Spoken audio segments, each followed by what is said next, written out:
এখন সংবাদমেল সদৌ অসম কোচ ছাত্ৰ সন্থাৰ সংবাদমেল বিষয় কোচসকলৰ লগত ৰাজবংশী জনগোষ্ঠীক একাকাৰ কৰি দীৰ্ঘদিনে কোচৰ ইতিহাসক বিকৃত কৰিছে জনগোষ্ঠীটোৰ একাংশ নেতাই পিছে সংবাদমেলতেই লাগিল অথন্তৰ সদৌ অসম কোচ ছাত্ৰ সন্থাৰ সভাপতি পৰাণ কোচৰ প্ৰতি প্ৰশ্ন এগৰাকী কোচ ৰাজবংশী সম্প্ৰদায়ৰ যুৱকৰ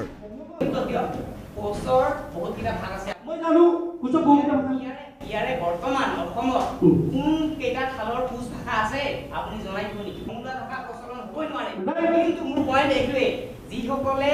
টিবেটো বাৰ্মিজ ভাষা এৰি পেলাই আৰ্য সংস্কৃতি গ্ৰহণ কৰি আৰ্য ভাষা গ্ৰহণ কৰিছে তেওঁলোক কোচ হ'ব পাৰে নোৱাৰে এইটো হ'ব পাৰে কোচ তেওঁলোক তেনেহ'লে আপুনি কিহৰ ভিত্তিত ক'লে ৰাজবংশীসকল কোচ নহয় কোচ ৰাজবংশী জনগোষ্ঠীৰ ইতিহাস সম্পৰ্কীয় প্ৰশ্নৰে থকা সৰকা কৰিলে তথাকথিত সংগঠনটোৰ সভাপতিগৰাকীক কোচবিলাকক যদি মেঘালয়ত এছটি দিয়ে অসমত কিন্তু জনগোষ্ঠীটোৰ বিষয়ে জ্ঞান নথকা সভাপতিগৰাকীয়ে উত্তৰ দিবলৈ গৈ বাৰে বাৰে থমকি ৰ'বলগীয়া হ'ল চালে বেৰে কোবোৱা কথা কৈ ক্ষোভ প্ৰকাশ কৰিলে যুৱকজনৰ বিৰুদ্ধে যুৱকজনৰ অভিযোগ যি সময়ত নাগৰিকত্ব সংশোধনী বিধেয়ক লৈ উত্তাল সমগ্ৰ ৰাজ্য সেই সময়তে প্ৰসংগ সলনি কৰাৰ নিকৃষ্ট উদ্দেশ্য লৈয়ে জনগোষ্ঠীয় ন্যূনতম জ্ঞান নথকা কিছুমান পাবত গজা নেতাই ভাগ ভাগ কৰিব খুজিছে জনগোষ্ঠীক তেওঁক আক্ৰাচুৰ পৰা বহিষ্কাৰ কৰিছিলে তেওঁ বিত্তীয় কেলেংকাৰীত জড়িত আছিলে কোনো মানুহৰে উপাধি কোচ ৰাজবংশী নাথাকে দেই ৰায় থাকে বৰ্মন থাকে বা কোচ থাকে ৰাজবংশী থাকে কিন্তু তেওঁৰ টাইটেল কোচ ৰাজবংশী আছিলে তেওঁ তাৰপিছত কোচ ছাত্ৰ সন্থাত পদবী ল'লে লোৱাৰ পিছত তেওঁ ৰাজবংশীসকল যিটো মেজৰিটি যিসকলে আৰিয়ান ধৰ্ম সংস্কৃতি ৰজাদিনীয়াৰ পৰা গ্ৰহণ কৰি পেলাই তেওঁলোকৰ সংস্কৃতি অলপ সলনি হৈছে সামান্য পৰিমাণে তেওঁলোকে ৰাজবংশী বুলি পৰিচয় দিয়ে কিন্তু ভাৰত চৰকাৰে অসমত তেওঁলোকক কোচ বুলি স্বীকৃতি দিছে আৰু ট্ৰাইবেল ৰিচাৰ্চ ইনষ্টিটিউটত তেওঁলোকক কোচ বুলিয়ে স্বীকৃতি দিছে আনকি তেওঁলোকৰ ফকলৰবিলাকত কোচ আৰু ফিজিকেল ষ্ট্ৰাকচাৰ যিটো এইটো মংগোলিয়ান ফিজিকেল ষ্ট্ৰাকচাৰ তেওঁ অকল জাষ্ট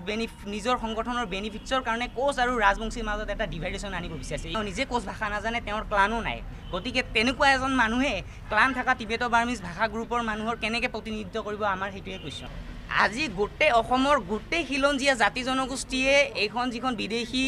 মানে বিধায়ক যিখন মানে স্বদেশী কৰিবৰ কাৰণে নাগৰিকত্ব বিধায়কখন তেওঁ বিৰোধিতা কৰি আছে মেঘালয়ৰ পৰা চৰকাৰে বিৰোধিতা কৰিছে এই সময়ত তেওঁলোকে ইছ্যু এটা ডাইভাৰ্ট কৰিবৰ কাৰণে আজি তেনেকুৱা এটা বিতৰ্কমূলক এটা মানে সাংবাদ মেল পাতি পেলাই কিছুমান বস্তু উপস্থাপন তেওঁলোকে ইছ্যু ডাইভাৰ্ট কৰিব বিচাৰিছে তেওঁলোকে কোনোদিনো কোচৰ হৈ কাম কৰা নাই তেওঁলোক অকল ফেচবুকত অকল ছ'চিয়েল মিডিয়াত তেওঁলোকে চিঞৰিছে তেওঁলোক প্ৰেছ মিট মাৰিছে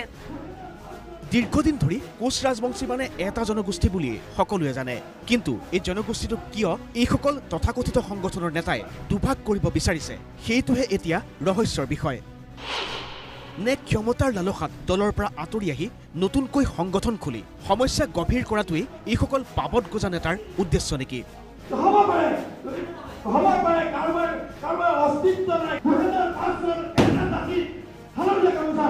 কেমেৰা পাৰ্চন বিপুল মজুমদাৰৰ সৈতে বিতালী কোঁৱৰ প্ৰতিদিন টাইম